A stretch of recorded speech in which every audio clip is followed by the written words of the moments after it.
Hi, Idol. Uy, parang naakit ka na kagabi. Oo. Mas Ah, ready lang ako ngayon. so, Ayan. nabanggit mo kanina na ready ka na.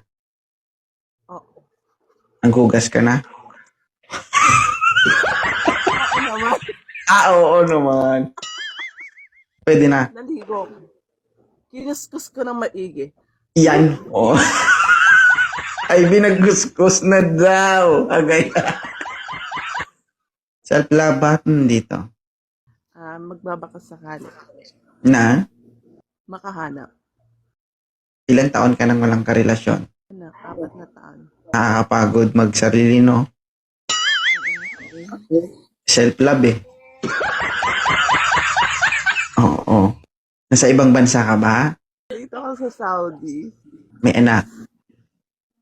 Opo. Ano naman ang katangian ng isang lalaking gustong-gusto mo? Okay lang kahit di gwapo. Maginoo, pero bastos. Hmm. Medyo bastos. So, gusto mo yung medyo bastos? Oo. Boring Four- naman kapag hindi bastos. Sa loob ng 4 years, ma'am, never ka nagkaroon ng boyfriend?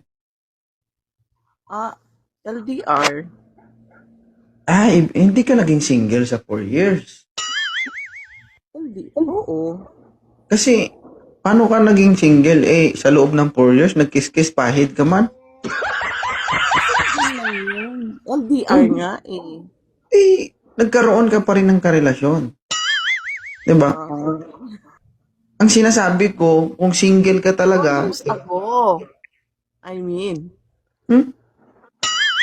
maago-ago sa loob ng 4 years, never ka nagkaroon ng kausap kay LDR sa ibang bansa? Dito, usap-usap lang, pero hindi relationship. Usap-usap lang pero nagsisilipan. Hindi. Mamatay man? Mamatay man. Bala ka. May problema mo yan. Basta ako, nagtatanong lang ako. Kung hindi man totoo, wala tayong magawa dyan. Ilang taon ka na, DJ Nick? Um, 28 years old, may kabit, may sabit, may kinakalabit, may asawa, may anak.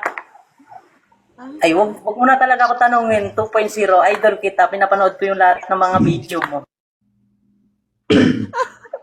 Ano makahanap ng seryoso? Aray ko. Kompleto. Kompleto na siya.